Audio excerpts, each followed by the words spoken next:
Hello everyone, welcome to this next episode of our STL series Stack. This is going to be a super amazing video and we are going to discuss how can we implement the stack operations using STL.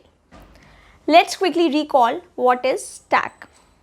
All these images that you can see over here are the real life examples of stack, where our objects are placed in the manner where they are arranged one over the other. If you look here very carefully, you will observe that if I want to insert a new chair in this stack of chairs, it will be inserted at the top. And if I want to remove a chair, then the chair which was inserted in the last will be the first one to be removed. Similarly, in the stack of rings, if I want to remove a ring, the ring which was inserted in the last, which is this red ring, will be the first one to be removed. So, all the stacks follow the policy of last in and first out. This is also called LIFO, last in, first out. The element which will be inserted last will be the first one to be removed. Similarly, we can visualize a stack data structure in a funnel-like format where elements can be placed one over the other. So, here in our stack, if we want to get the top of our stack, the top of the stack will be 4. And if I want to push an element, I can push the element over the top of my stack like this. And now, after pushing this element, my top now becomes 5. Now, if I want to delete an element from my stack, I can delete the element which was inserted at the last. So, 5, the top of my stack will be deleted or popped. So, if I pop, 5 will be deleted from my stack. Now, let's have a look at all the operations that we can perform in a stack. Let's first see how can we declare a stack using STL. So, we can write stack, the data type of the elements that we want to store. It can be character, integer, float, double or any other data type or template of elements that we want to store. So, let's for now take int as our data type and the identifier or the name of our stack. So, when I will write stack int s, this will create an empty stack named s which can store integer kind of values. Now, the other operations related to stack are push, wherein we can insert the elements in our stack, pop, wherein we can remove the element which is present at the top of my stack. We can get the element which is at the top. So, here in this stack, if I will do top, this will return me 4 because 5 is already removed. So, 4 is the top of my stack. We can get the size of the stack using the size function. We can also check if a stack is empty or not using the empty function. Now, let's see how can we implement all these major functions in our code. To use the STL stack data structure, we need to include the stack header file. Now, let's try to declare a stack and insert some elements.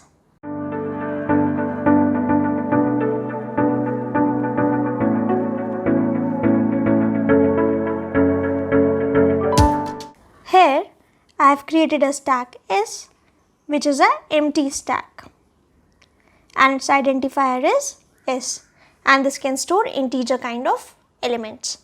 Now, when I did s.push10, this will insert 10 at the top of my stack. Similarly, s.push20 will insert 20 at the top of my stack. Similarly, 30, 40 and 50. So, after all these commands, my stack S is now this. Now, let's try to get the top element of my stack. Currently, the top of my stack is 50. Let's see if we can print that.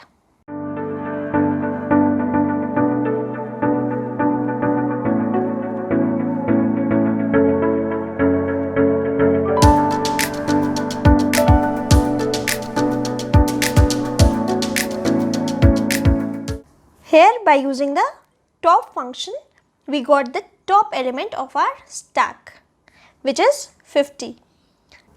Now let's see if we can delete an element from our stack. To delete the element, there is a command called pop. This pop function deletes the top element from my stack. Let's try to see this using our code.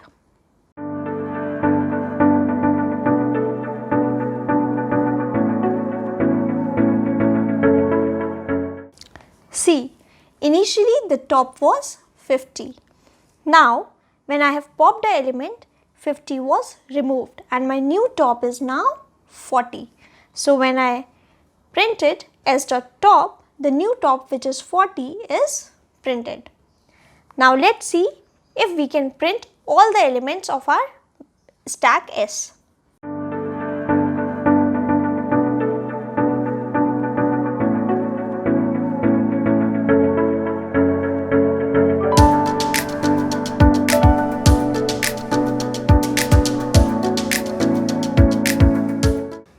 So here we can see that by using this while loop, I got all the elements of my stack printed in the reverse order. The element which was inserted first will be printed at the end, because I can only print I only have access to the top element of my stack. Let's see how I did this.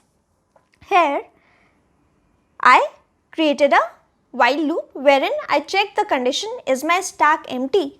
Currently the stack is not empty, so it will enter into the loop and it will print the top of my stack, which is 40. So this will print 40 and this will pop the element. So it will pop the top. Now my new top is 30. It will again check the condition if my stack is empty or not. Again the stack is not empty, so it will print the top, which is 30, and it will pop. So 30 will be popped and my new top is now 20.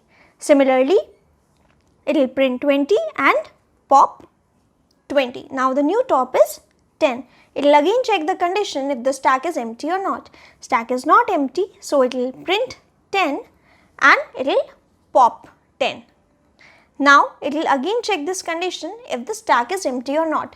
Now the stack is empty, so this will not enter into the loop and we will come out of this loop, and 40, 30, 20, 10, which are the elements of my stack, will be printed in reverse order. Now let's see if we can calculate the number of elements present in my stack. For this we have a function called size. Let's see how that works.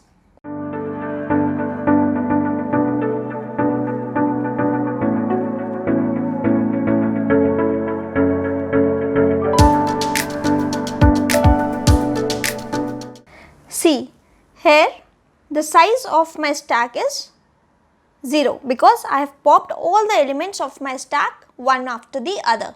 Now let's try to comment this code and see what is the size of my stack after that.